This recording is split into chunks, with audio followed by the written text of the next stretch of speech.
you can hear that first metallic sound once the starter engages and the engine actually started. So we're going to pull in the driveway and check it out. Now when you look under the hood, you can see this has a 1ARFE engine. Here it is.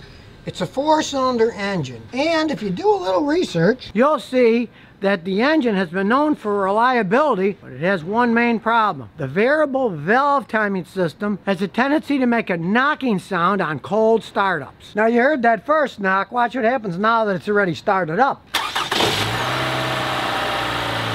Now the only thing you hear is a little valve rattle. It's got 130,000 miles, but you don't get that metallic on the first startup because the variable valve timing system already has oil pressure in it.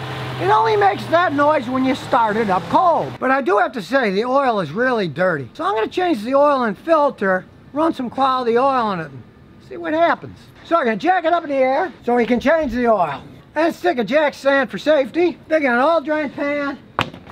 And since it's often hard to get the oil drain bolts on and off, I use a long extension bar and a socket. Then it's easier to pull them out and get them tight without wrecking anything. As you can see with the long bar, when you're pulling a long bar, it's a lot easier to get them off. Then we can get the rest by finger, and out comes the oil. And as you can see, it's really dirty. And if you don't want to have future problems, get a new gasket for the oil drain plug. These things only last so many times. They don't cost much, so buy them before you change your oil. Then you're not hunting around to find one. And if you only have one car, you can't drive it, so buy a package. I buy these on Amazon. I buy packages of like 10. Then I got 10 of them, and I know I'm never gonna have to worry about having a problem with them leaking or stripping because it's got a nice new gasket each time and they don't cost much. Now you gotta change the filter too, but unfortunately, this is one of these swine designed paper ones where there's a plastic container that hides inside. You have to have one of these metal tools to get it off. It fits on and gets it off. Do not buy one of those plastic tools.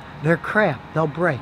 Get a metal one like this. This particular one is a VIM, V-I-M, solid metal. Look at that. This is not cheap. It will last. As you can see here, snaps right on, nice and tight. And again, we're going to use our extension bar because these things can be hellacious pulling them off. As you can see, now it's turning, it'll come off. And down comes the whole assembly, which will take off. Then you get the new filter, and it just goes inside. Pushes right in, and there's an O-ring here. You replace the O-ring. Luckily, the SDP oil filter, the kit comes with a new ring. Just get a little pick, slide it under, get the old one off, and then slide the new one on. It goes on the last groove. Get a little bit of the old oil and push it around so it slides on nice and doesn't stick. Then it just spins on and get your little socket. Keep turning till it gets snug. Now it's tight and it won't leak. And now we're going to fill it up with oil. It takes about 4.6 quarts of oil. Pour it in slowly because these Toyotas don't take oil fast. They have baffle plates, and if you pour it too fast, you're going to get oil all over the exhaust and it's going to smolder. Now I love these giant jugs because they got a little clear part. And since we're putting in 4.6, it'll be a little less than half a quart left. So we'll do it till it gets down to here. A little bit more. Then we'll start it up and check it. But whatever you do, don't forget to put the cap back on. I've had people leave the cap off. Oil gets everywhere, can ruin stuff. Make sure you put the cap back on. And don't forget to get rid of the jack stand, because if you drop it with a jack stand, you might bend something. Now we can let it down. And we'll start her up. Let it warm up about 5 minutes. And if you notice, compared to what it was doing before, the overall engine is somewhat quieter too. You don't hear the valves clacking as much. It's quieter than it was. This is why you have to keep beating people over the head to change your oil regularly.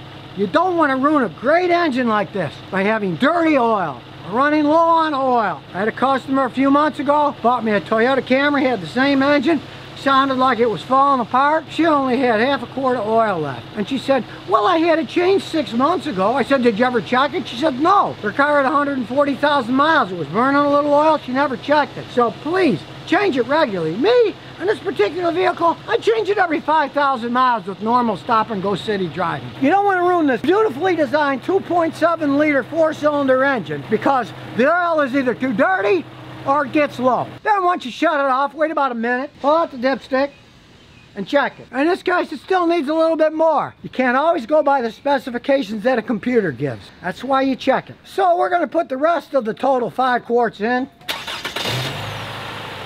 Then turn it off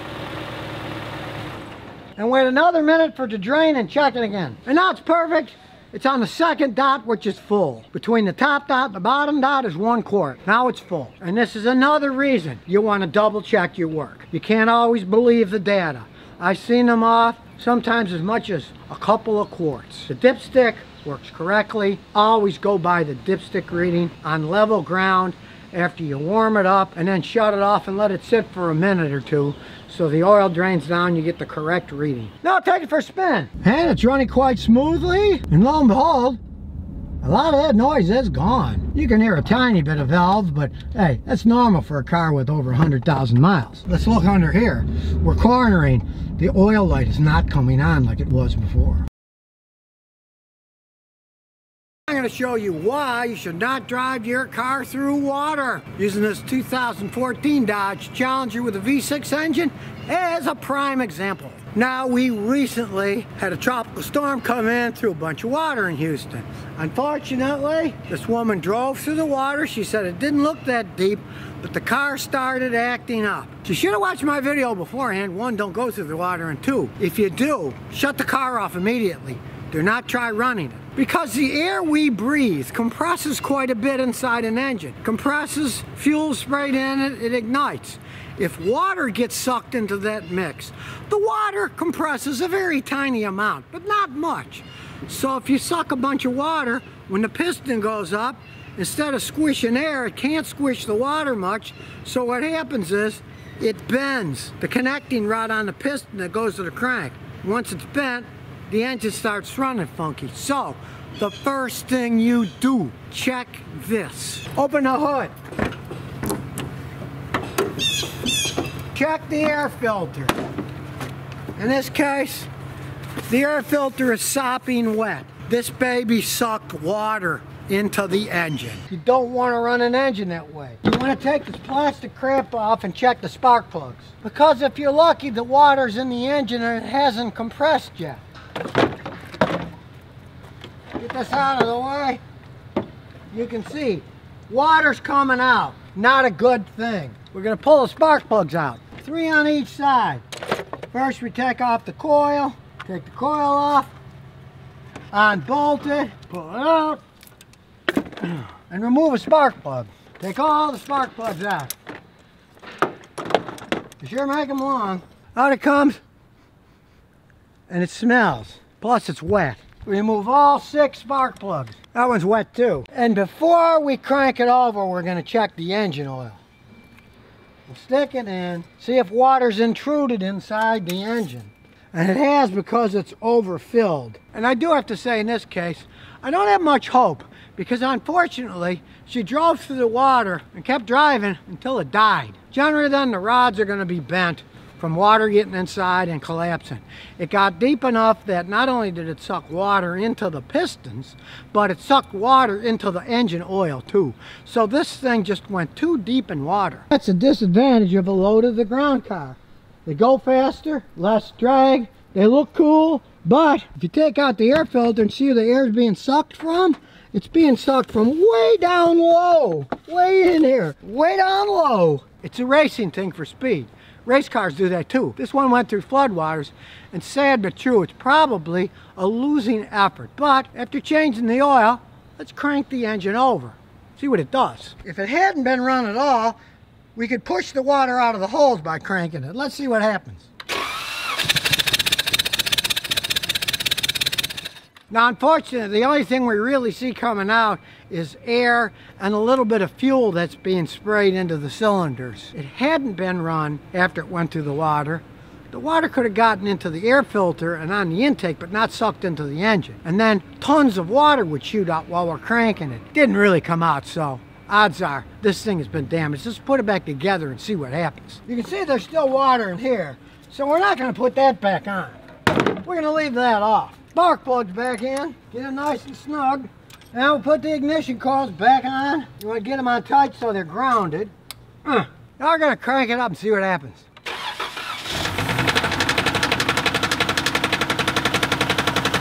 That horrible knocking noise you hear is rod knock. The engine's been destroyed by water. Now in this case, there's no sense in going further. Who knows? The computers might be ruined from getting wet and stuff, but she said the water wasn't that deep. It doesn't need to be that deep to suck water in the engine and ruin it. And that's because, as I said previously, air compresses quite a bit, but water only a tiny amount. So when you get a bunch of water in the cylinder, when it fills up and then it goes up for the firing event, the piston has to compress it, and it's got to go a certain distance. If that's full of water, it can't go the whole distance. So instead of going the whole distance, what it does is it bends the piston rod. Now, if it's really bad, sometimes it'll actually crack the block and do even more damage. But in this case, the engine's toast and would need a complete rebuild. At least it's a 3-liter VVT, the V6 engine. The Hemi engines are very popular. All the kids want them, the racers want them. These V6s, not so popular.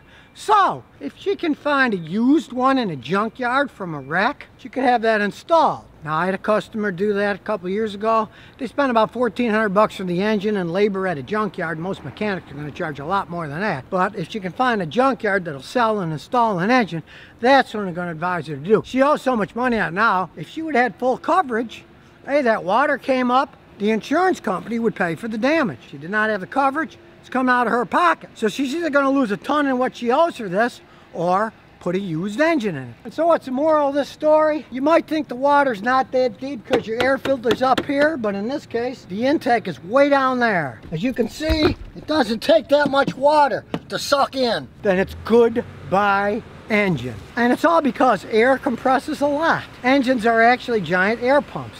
They suck air in, they pump it out as fast as they can. But unfortunately, they are not water pumps.